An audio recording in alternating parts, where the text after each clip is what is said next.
Hello friends, welcome to Code Crush Coding. In this video we are going to talk about list data type in Python. So we have learnt about numeric type, string, boolean values. So the next one is list. So what is list? Lists are used to store multiple items in a single variable. Now you have learnt how to declare a variable and how to initialize the variable. Suppose now this is the variable name1, name2 and name3. So each variable is containing only one single value. So name is John, which is assigned to name1 variable, Alex is assigned to name2 and Mark is assigned to name3. But with the help of list we can able to store multiple values, multiple items in a single variable. So what is the syntax of list? So lists are created using a square brackets. So this is one of the example of list. So this is the name of variable name, and these are all the multiple items which will get stored in this particular variable. So let's check in our code how we can declare it.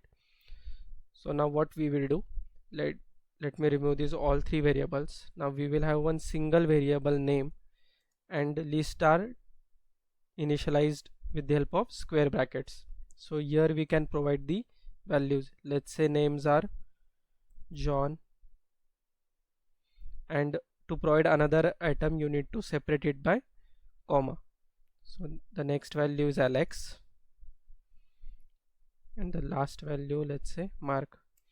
You can also add multiple values. For now I have added the three values, and let's say I try to print this variable, print function, and I will say name. Let me save this, run. So I will run this. So see, I am able to get all these three values in the name variable. So name variable is storing all these three values, John, Alex and Mark. Also we have learnt about the type function. So type function is used to get the data type of a particular variable. So let's get the type of name. So let's see what it's print. I will run this.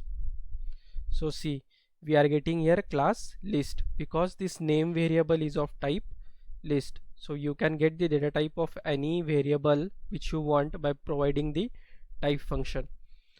Another important use of list is that now we have provided the name, and all these values are string values. You can also have, let's say I have another list which says roll number. Let's say roll number, give square bracket. Now these are numbers, so we don't have to provide it in colons. So let's say 101, 102, 103, and let me remove this type. Now let me print roll number. So this is roll number. Let's save it. So see, we are getting this particular list here.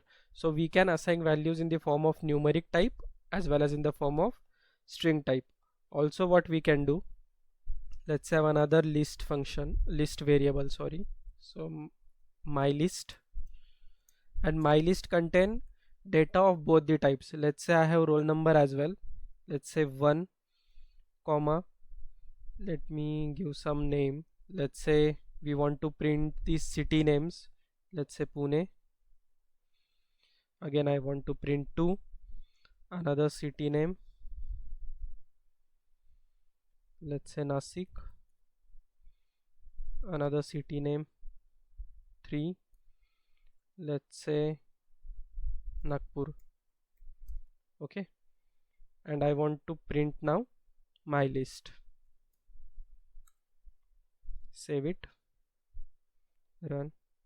So see, I am able to get my list data also. So it is not mandatory in the list you need to provide the data of similar type. Like in the first list we have all the data types in string format, in the second list we have all the data in numeric format, and in the third list we have data of both types. It is a string as well as numbers. What else we can do here? Let me remove, let's say I want to remove those two lists. I want to compare, let's say roll number is one of my list and another list I have my list which has also similar data as in the roll number. Let's say 101, but sequence is different. Let's say 103 and then 102. Now the data items are similar, but the positions of these two data items are different in these two lists. So what I want to check whether these two lists are equal or not.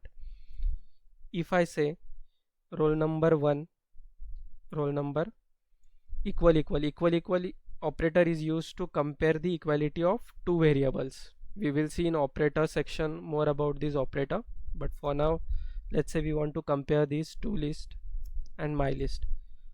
So what it will print? It will print true if these two are equal. Let me run this. See, it says false, but the data is same, but the position of these two data items is different. So what we can say, the data in the list are ordered. Like if you provide the data in similar format and in similar sequence, then only the two lists will be equal, otherwise they will not be equal. Let's say I will now replace these two. Now data is also same and the data items of the list are also same. In this case it will print true. See, now it's printing true. So in this way you can compare the two lists which will have the similar data and also in the form of same sequence.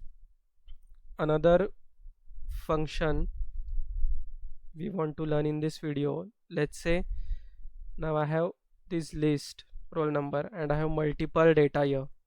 Let's say it having big data numbers, so I want to get the length of this particular list. So I can get it by using the len function. So len function, so this is len function, and in len function I need to pass the list name. So let's say roll number. So it will give me the length of this particular. So see, I'm getting a 7 because there are 7 data items, 1 2 3 4 5 6 and 7. Let me check it with my list. So my list has 3 data items. So see, here I'm getting 3. So length is the function to check the length of your particular list. And you can also provide like duplicate data in list. I have currently 101, 102, 103. I can again print like 101, let's say another 109, 103. So in this list 101 and 103 is being repeated 2 times, but it will not throw any error because list allows duplicate values. So if I try to print the length of my list, it will increase to 6 because we have added 3 more entries, and also we will be able to get the list in the format we have provided. Let's say I want to print it, my list. Let's save this, run it. So see, I'm able to get all the data items in the same way as we have provided, and also the duplicate entries are also getting displayed. So there is no difference whether we provide the duplicate entries or not. The list will allow the duplicate values. So that's it for this video. We will cover another important points of list in next video. Thank you for watching.